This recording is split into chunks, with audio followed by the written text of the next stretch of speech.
Saudações, sou Jaya Dueita e meu objetivo é aproximar você do conhecimento que poderá te levar para perto de sua maior meta, do seu maior objetivo e dos valores significativos em sua vida.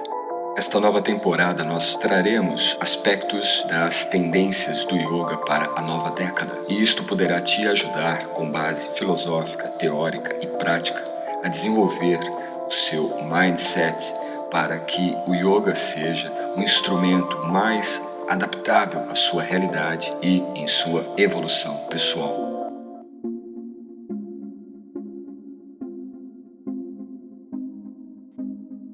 Depois de um período que nós precisamos ficar aqui ausentes na produção dos podcasts, devido a algumas mudanças também de ambiente que nós tivemos que preparar, nós estamos voltando.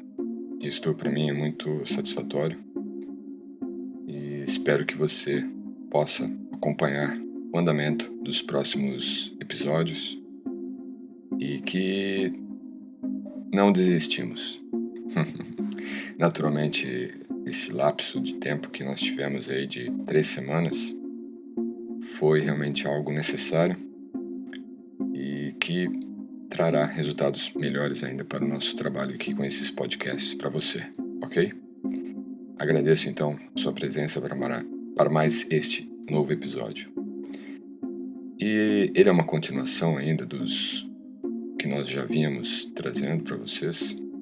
Não é uma nova temporada, ainda é a mesma, do Yoga Mindset.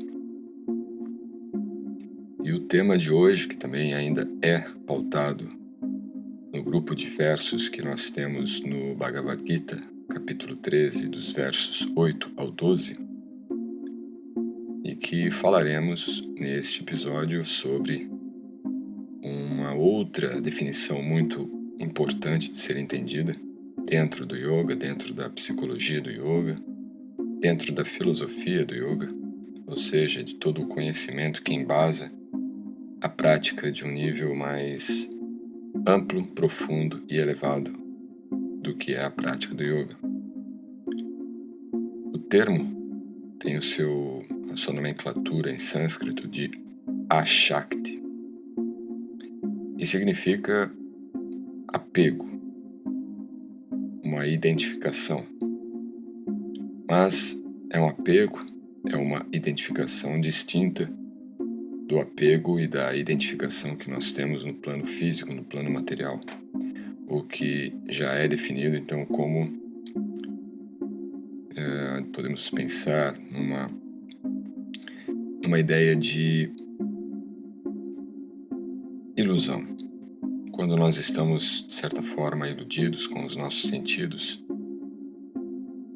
sendo manipulados pelas nossas intenções, desejos, nós então nos apegamos pelo aspecto externo da realidade.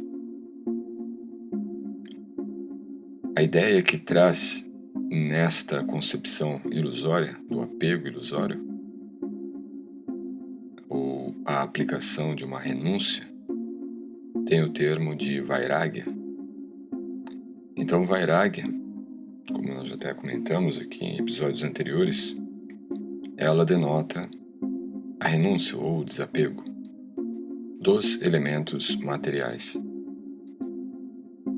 O apego às condições que prendem, atam a nossa compreensão do mundo, compreensão da própria natureza essencial do ser, o nosso verdadeiro eu. Dentro da gramática ou dentro do conjunto de palavras que se relacionam semanticamente, a palavra Vairagya, ou desapego, ela tem uma correlação direta, em sentido semântico inverso, ao conceito de Ashakti. Isso significa que, na concepção do yoga, especificamente do yoga dentro da tradição Vedanta Vaishnava, quando nós desenvolvemos o desapego, Vairagya, nós naturalmente desenvolvemos uma outra dimensão de identificação do nosso ser, ou identificação da nossa consciência. Vamos pensar em termos de consciência. O que significa então que a minha consciência ela tem uma identificação e um apego com a matéria. Então eu preciso aplicar Vairagya, eu preciso aplicar, desenvolver uma concepção de renúncia. À medida que desenvolvo essa concepção de renúncia em minha consciência, a minha consciência desenvolve então agora uma outra dimensão de identificação, que ela sim vai nutrir esse processo de desapego. Esta outra dimensão, onde ocorre esta nova fase, essa nova etapa de identificação da consciência com algo superior, com algo, diríamos, da plataforma metafísica ou espiritual, é a Shakti. Então a Shakti é o resultado do desapego material e o resultado de uma identificação, ou até mesmo podemos pensar, claro que dentro de uma outra configuração linguística, a ideia de um apego espiritual. Enquanto que o apego material ele é condicionante, ele nos prende, ele nos ata, o apego espiritual ele é, na verdade, o que vai nos conduzir ao processo de uma liberação de consciência. Então ele nutre sim uma nova perspectiva do ser, do indivíduo, do ente, dentro da própria condição material. O termo Ashakti, ele tem uma raiz interessante, porque o A seria uma negação. Shakti significa potência, a natureza,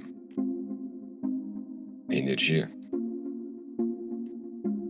Essa energia, na verdade, ela está ligada a toda a natureza material, a toda a condição material.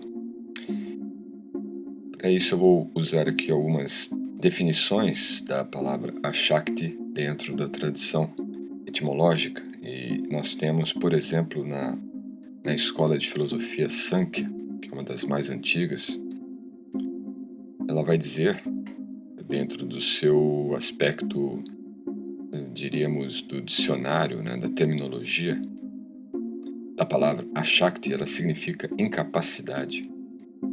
E ela se refere a uma categoria de pratyaya sanga, ou seja, ela é um produto intelectual, ela necessita de uma abordagem intelectiva.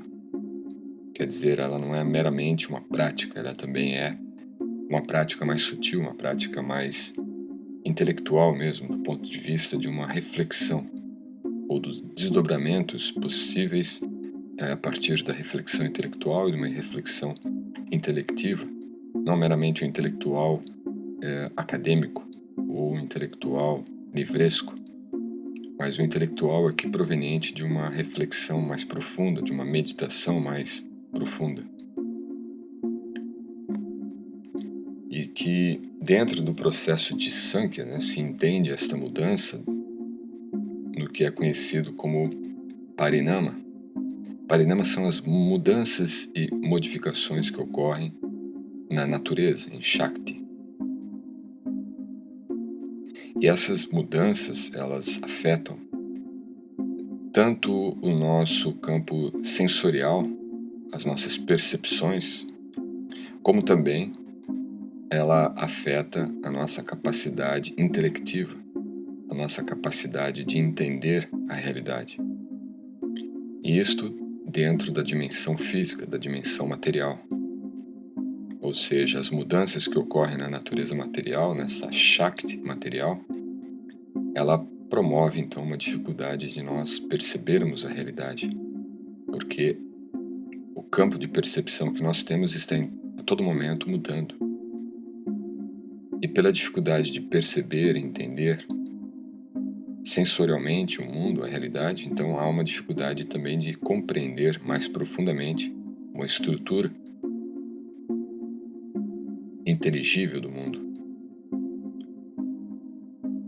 E esta dificuldade de entender de forma inteligível ou de forma perceptível o mundo é, dentro do campo da filosofia Sankhya, entendido como a Shakti. Por isso a Shakti tem então uma primeira tradução, uma primeira interpretação etimológica como incapacidade. Então, apenas utilizando dos nossos sentidos, apenas utilizando do nosso intelecto material, é incapaz, ou é impossível, ou pelo menos é de um nível de dificuldade muito alto, muito elevado para se compreender a transcendência, se compreender também a condição de liberdade ou de liberação que existe quando nós alcançamos Vairagya, o desapego.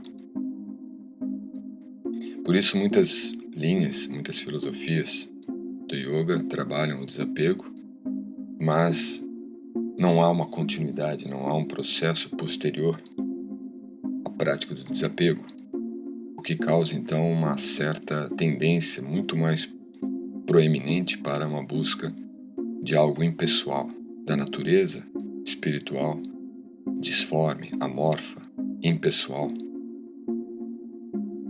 Porque se você simplesmente desapega da natureza material ou entende a necessidade desse desapego material, mas não entende o que há posteriormente a isto, ocorre então primeiro uma dificuldade de entender profundamente o que é o desapego e segundo, uma dificuldade de associar aquela não mais identificação com a matéria com agora uma identificação espiritual, já que no plano espiritual não tem com o que se identificar, de acordo com essa visão em Sankhya, pois tudo no plano espiritual é impessoal, não é algo local ou pessoal, do nível individual, do nível de uma subjetividade intrínseca do próprio ser. Não é?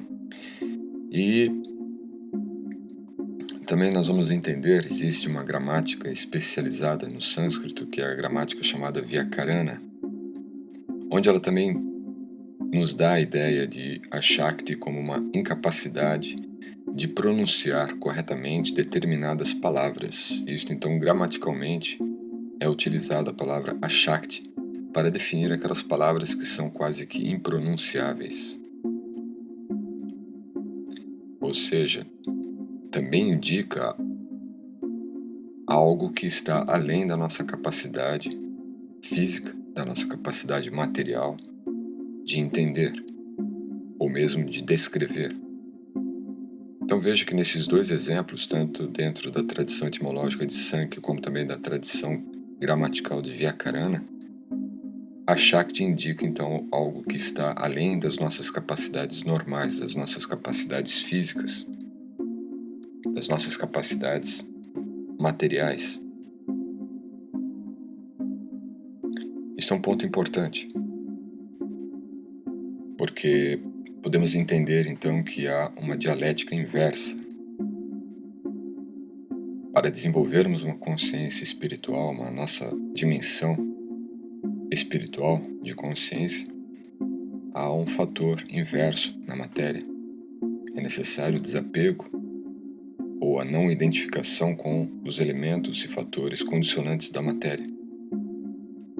E à medida que há esse deslocamento da nossa identificação condicionante e apegada à matéria, a consciência se desenvolve então agora numa dimensão espiritual, com a mesma tendência que ela possui na matéria, ou seja, de apego, de identificação com a matéria. Esta mesma tendência, que é uma característica da própria alma, do próprio ser, da própria natureza em si, da consciência, ela desenvolve então esta propensão ao apego espiritual, isto é, a Shakti. Agora, é importante entender que isto é um processo, e é um processo que ele se desenvolve a partir do próprio desapego. Então não é um processo ou algum efeito negativo, muito pelo contrário. Dentro da tradição do Vedanta Vaishnava, esta mesma nomenclatura, ou a Shakti vai definir um dos parâmetros básicos do desenvolvimento do Dharma. E mais especificamente, dentro da própria tradição do Bhagavad Gita, nós vamos entender que a Shakti compõe um dos elementos necessários da trilha para o desenvolvimento do amor em sua situação, diríamos, de prema bhakti, prema, amor, bhakti, devocional, que é o constituinte mais profundo ou mais intenso do amor que nós podemos sentir na matéria. Geralmente na matéria o amor está muito relacionado ainda a aspectos sensoriais, aspectos materiais. E a Shakti é o que conduz a essa dimensão do desenvolvimento de um amor que já está para além do sensorial, para além do físico, para além do corpóreo. Então a Shakti vai definir justamente esse aspecto intrínseco da alma, o aspecto que faz com que a consciência ela desenvolva a identificação original com a natureza espiritual de sua existência. E essa natureza espiritual, ela não é uma natureza amorfa, como eu disse, também não é impessoal. Ela tem uma direção, ela tem um centro, ela tem uma personalidade ali, neste campo, que, de acordo com Sankhya, de acordo com o Yoga, e mesmo de acordo com o Bhagavad Gita, esta personalidade, este ser, este ente absoluto, este referente metafísico é Ishvara, é o ser absoluto, é o supremo. Portanto, dentro do desenvolvimento em yoga, há esta etapa, há este processo. Como nós estamos vendo nestes episódios que compõem esta temporada de Yoga Mindset, este também é um elemento essencial para o desenvolvimento da consciência, desenvolvimento da mentalidade de um yogi. Dentro da ideia que está sendo trazida nesses episódios, a Shakti também compõe um dos elementos que irão definir o conhecimento. Então, conhecer este conceito e, mais do que isto, entendê-lo na própria aplicação, nos dará então condições de ampliarmos o nosso campo de conhecimento nesta área do yoga, na filosofia do yoga e na prática filosófica do yoga. Pensemos da seguinte forma, que se a minha consciência não está apegada às coisas materiais, mas sim direcionada a uma identificação com a minha natureza espiritual, eu tenderei muito mais a realizar as atividades materiais com uma consciência espiritual. Então o desapego ele não reflete um abandono, uma negação, mas sim o entendimento mais amplo e profundo do que é a natureza material e de qual o nosso papel na natureza material, de quais as funções que nós temos, os nossos papéis dentro da relação que nós possuímos e estabelecemos dentro da natureza material. Ou seja, isso vai refletir muito no compromisso que nós temos na matéria. Não é um abandono, não é uma fuga, um escape. Pelo contrário, é a assunção de responsabilidades conscientes dentro da natureza. É o que Krishna explica para Arjuna. É justamente isso, desapegue-se de tudo que é material, mas desapegue-se corretamente, apegue-se ao que é transcendente.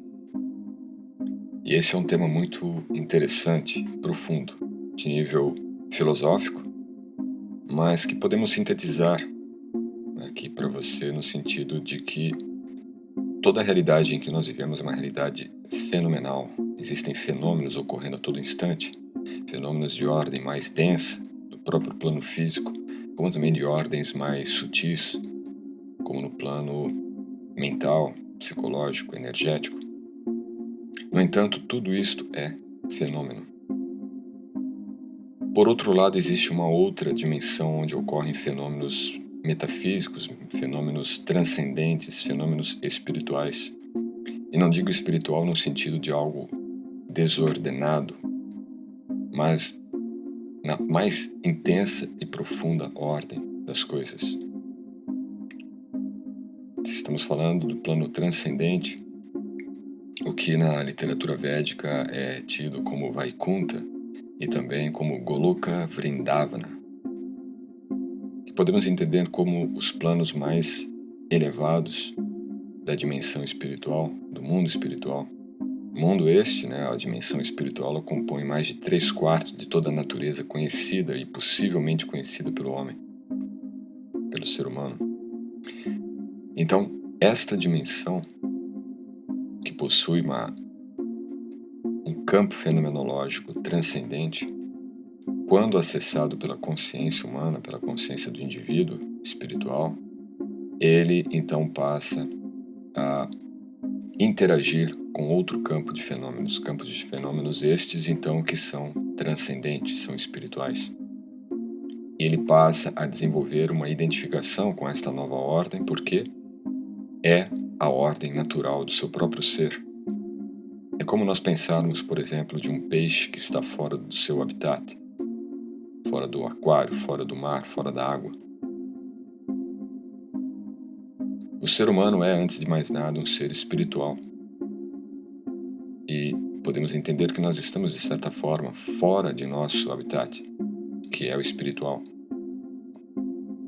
Então, recobrar esta consciência do campo fenomenal espiritual transcendente ajuda a vivermos de forma mais harmoniosa a nossa vida dentro do plano físico, dentro do plano material. Porém, com a consciência de que nós somos algo além desta natureza material, sem que isto nos dê uma concepção equivocada de superioridade ou de supremacia sobre outros, sobre condições externas, mas sim sobre a nossa própria natureza, sobre a nossa própria liberdade. Ou seja, o desapego da matéria pode levar a uma verdadeira liberdade se entendido esse conceito de Ashakti. Caso contrário, nós podemos entender essas condições de uma maneira muito simples, singela, metaforicamente falando, como você viver dentro de um canudo, onde a nossa vida material será apenas para o trabalho e para o desfrute. Para o trabalho podemos nos tornar workaholics, que só pensaremos em trabalho, em atividades. O outro lado, queremos só desfrute, como um hippie, ou uma pessoa que vive em função apenas de seus vícios. No entanto, como eu disse, essa concepção de Ashakti, essa concepção de identificação com a nossa natureza fenomenológica, espiritual, transcendente, nos dará mais convicção, mais clareza, para que possamos atuar de forma direta e responsável e convicta nas atividades que nós temos para serem realizadas na natureza material. Por isso, a Shakti está relacionada ao conceito de Dharma, ao conceito de posicionamento que nós temos na vida, de qual é a nossa missão, o nosso papel, nossa finalidade no mundo, nesta vida que nós estamos passando, com os nossos entes, dependentes, pessoas que precisam de nossa presença, seja a nossa família, sejam os nossos amigos, funcionários, colaboradores, o que for. O plano material está aí de acordo com o que nós fazemos dele. Mas o mais importante do que fazermos é como fazermos. Por isso nós temos pelo menos 3 pilares importantes para questionarmos dentro desse conhecimento todo que está sendo dado nesses episódios que compõem esta temporada. Saber quem somos, saber onde estamos e saber o que devemos fazer. Esses episódios, eles visam, de certa forma, ajudar na resposta destas 3 questões básicas da nossa vida. E a Shakti é, sem dúvida alguma, uma das mais importantes chaves para responder isto. O que devemos fazer? Onde estamos e quem somos? Entender o desprendimento da identificação material e o estabelecimento da nossa identificação com a natureza espiritual pode responder boa parte dessas 3 questões.